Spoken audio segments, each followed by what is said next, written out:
Good morning. This is English 7 for Wednesday, March the 25th. And let's open up your grammar book to page 175. 175. Let's look at exercise C. You had to do this for homework yesterday. You should have circled in the first sentence, although he was only 51 years old, Captain Joshua Slocum found himself without a ship to command. You should have circled although, that is our subordinate conjunction. Put brackets around although he was only 51 years old. The second one, because he loved the sea so much, he could not bear the thought of being separated from it. Because is our subordinate conjunction, and our adverb clause is because he loved the sea so much. In order that he might be near his beloved sea, Captain Slocum contrived the fanciful idea of sailing around the world alone. Not a very good idea. But the subordinate conjunction, in order that. The clause, in order that he might be near his beloved sea. Okay? He found an abandoned oyster boat with $600 worth of repairs. He made her navigable. There is no adverb clause in that sentence. After he left the New England coast, he sailed across the Atlantic to Gibraltar, and then recrossed the ocean to South America. The subordinate conjunction is after, and your dependent clause or adverb clause is after he left the New England coast. The next sentence says he made it through the Strait of Magellan, although he had a stormy time. Although is our subordinate conjunction, and although he had a stormy time is our dependent clause. Put it in brackets. As soon as he was in the calmer Pacific, he made up for lost time. Your subordinate conjunction, as soon as. Your dependent clause, as soon as he was in the calmer Pacific. Next, before he arrived home again, he had visited Samoa, Australia, and South Africa. Before is our subordinate conjunction. Before he arrived home again is our dependent clause, and it should be in brackets. Look at the next sentence. Captain Slocum finally arrived in Newport, Rhode Island on January the 27th, 1898, after he had been at sea for 3 years and 25 days. Okay? After is our subordinate conjunction. After he had been at sea for 3 years and 25 days is our dependent clause. Hopefully you found all of those clauses. If you had trouble with one, I'm going to do a online meeting. I'm probably going to try to do that next week, and we'll kind of go through some of these issues if you're having any. Look at exercise D. Grayson had a headache. He kept on working. We want to combine those two sentences, and we want to make one of them an adverb phrase, okay? So how about if we say, although Grayson had a headache, comma, he kept on working. Do you see how I took two independent sentences or independent clauses, made one of them dependent by using a subordinated conjunction, and I was able to put them together to make a much more interesting sentence. Look at number 2. My sister arrived from Hawaii. She called my parents to pick her up from the airport. Okay? She called my parents to pick her up from the airport. Is our more important. So let's make the first one our adverb clause. How will we do that? When my sister arrived from Hawaii, comma, she called my parents to pick her up from the airport. Number 3, we were late to the game. Our car ran out of gas. Why were you late to the game? Because of that, right? So we were late to the game because our car ran out of gas. Number 4, the shirt is too small. We will want to return it. Why are you returning the shirt? Because the shirt is too small, comma, we will want to return it. Please make sure that you fill out your book. Don't just listen to Mrs. Turner say the answers. Make sure you're writing the answers, even if you have to pause this to finish it, okay? We're gonna talk about diagramming today. We're gonna diagram adverb clauses. Diagramming adverb clauses is not difficult, okay? But you do have to find your subordinating clause, and you have to find your dependent clause and your independent clause, and we're gonna look through those steps. Look at page 176. First, we need to analyze our sentence. Before we even look at how to diagram it, we're gonna analyze it, okay? That means we're going to see, is there a subordinating conjunction? Is there an adverb clause? And let's put brackets around that. Find the subject and verb of our dependent clause. Find the subject and verb of our independent clause. Find any prepositional phrases that are in there. We're going to mark those. We're going to figure out what they talk about, what they describe. Because remember, a prepositional phrase can be an adverb or an adjective. Okay? Now, let's look at number 1. It says diagram your independent clause first, then diagram the adverb clause below it. That means we're going to draw a line right up here for our independent clause. We're going to put our subject and verb. And below it, we're going to put our clause. This is our independent clause. This is our dependent clause. Just going to put them right below each other. We're going to just look at the independent clause and diagram it. Then we're just going to look at the dependent clause, and we're going to diagram it. Once we have diagrammed everything, we're going to make a dotted line that goes from the verb of my dependent clause to the word it modifies. Now, most of the time, this clause is going to modify what? It's going to modify our verb. So most of the time, you're going to see that. I don't know if you can see that very well on the video, so I'll make it a little bigger, make it a little easier to see. All right? Make sure that you use a better pixel on it that you need to so you can see this better. You're going to take the verb of your dependent clause. I'm going to put a verb here. And we're going to connect it to the verb of our independent clause. This is our subjects, okay? Now, so this is our independent clause. This is our dependent clause. We're going to connect it with a dotted line from the verb to whatever it describes. Most of the time, it's going to be the verb, okay? On that dotted line, you are going to write whatever the subordinating conjunction is. It might be the word but, because.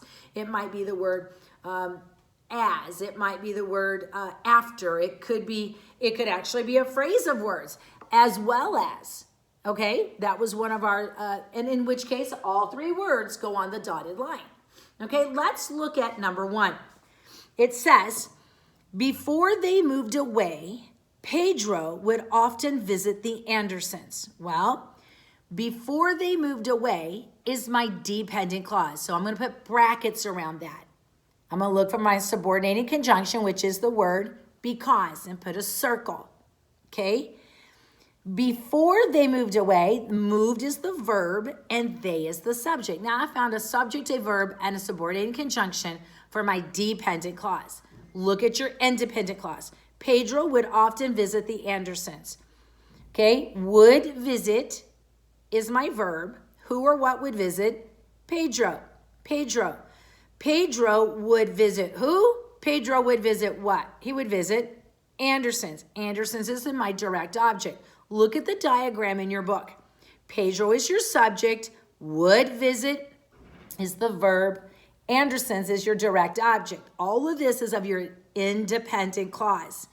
Then we're going to say, how often would he visit? Often. So that's an adverb. We're going to put that under would visit. And the word the describes Andersons because it's an adjective, because the Andersons is a noun. Okay? Now we move to our dependent clause. We're going to put the subject and verb of our dependent clause right below, just like you saw here. We're going to go to the bottom and we're going to say, what's the verb of my dependent clause? In this case, it's moved. Who or what moved? They. They moved. Okay? Now, they moved where? They moved away. What answers the word where? Well, the word away answers it in our sentence, but it makes it a adverb. So we would put it right under the verb. Look at the next one going across. If you love me, keep my commandments. Okay? what's your dependent clause? If ye love me. Put brackets around that. Circle the word if, because if is our subordinate conjunction. Ye love me. What's the verb? Love. What's the subject? Ye. Ye love who? Ye love what? Me. Me is the direct object of my dependent clause. So yes, I can have a direct object right here. Okay? Not a problem. If I can have it in my dependent, I can have it in my independent clause. Okay? Look at your independent clause. Keep my commandments. Keep is the verb. Who or what should keep? You. You keep. So here the you is an understood you. Now, when we have words that are understood at this level, we will do, I am sorry guys, my little thing keeps popping up there.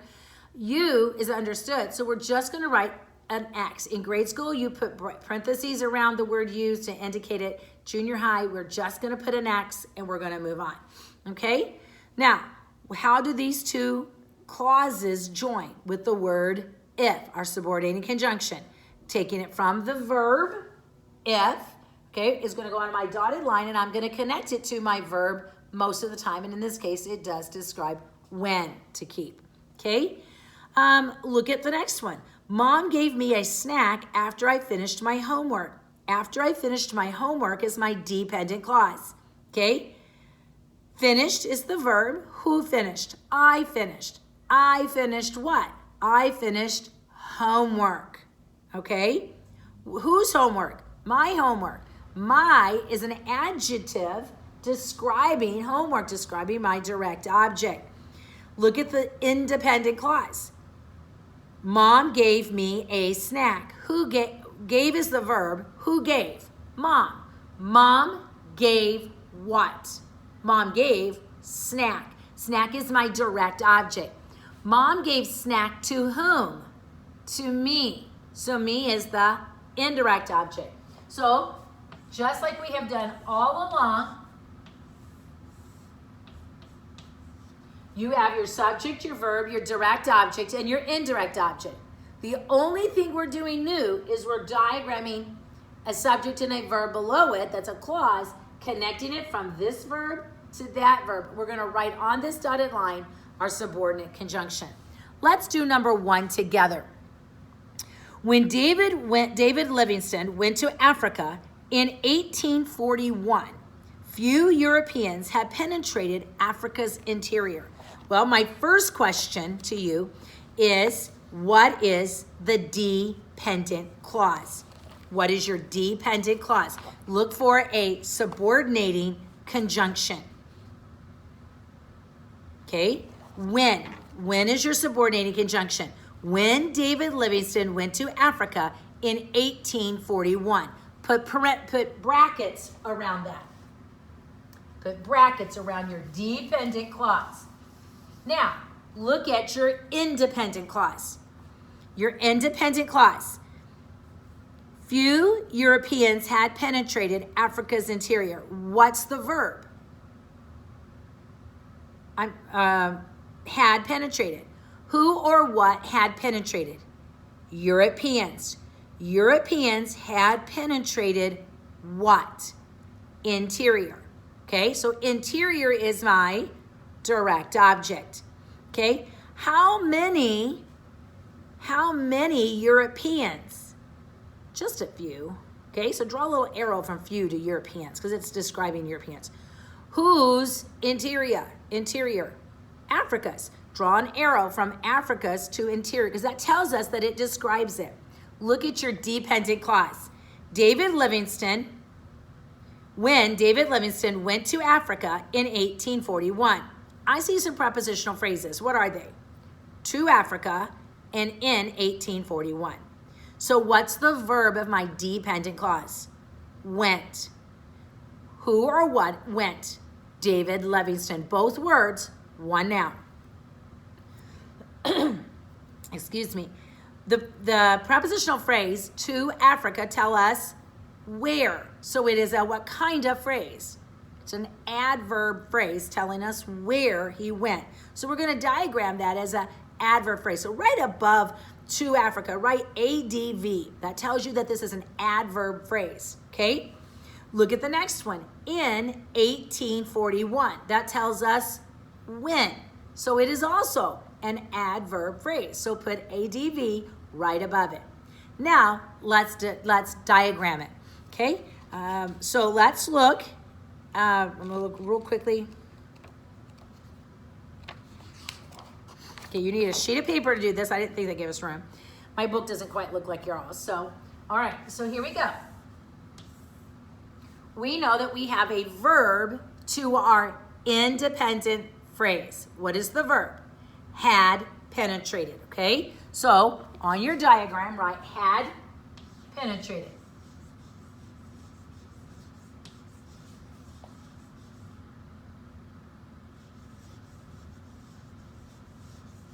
Okay?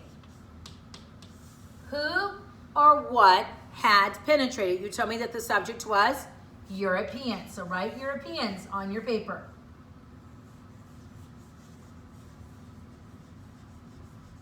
Europeans had penetrated what? The interior.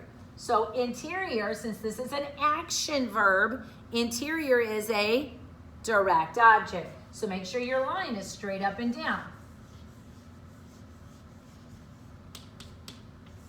Okay, so we have Europeans had penetrated interior. Now, how many Europeans? Few. Few is a what? It's an adjective because Europeans is a noun and it describes a noun. We know that it's an adjective. Whose interior? It is Africa's. Since it answers the question whose and it describes interior. Interior is a noun. We know that that is an adjective. Next, we're going to diagram our dependent clause. Dependent clauses go below. Okay, so we have David Livingstone. Okay, David Livingstone is our subject. I'm sorry, it's a little messy there. David Livingstone went. Okay. He went. That's our verb. Okay? He went where? To Africa. That is an adverb phrase because it tells us where. So we go to Africa because it tells us where he went. Next, in 1841 is an adverb phrase because it tells us when he went. In 1841. Now, I need to connect my dependent clause to my independent clause. I'm going to do that using my subordinating conjunction. In this case, the subordinating conjunction is when. When. And I'm going to take it from this verb to the word that it describes. Now remember, these are adverb clauses, so they have to describe a verb, an adjective, or another adverb. In this case, this clause tells us when he had penetrated. So we're going to put a dotted line from the verb went to the verb had penetrated. And on that dotted line, we're going to write the word when. When. Okay? Now, I want you to do the rest of this exercise. And then we will come back and we will check them. Please make sure you diagram them after you analyze them. Think them through. Finish this exercise.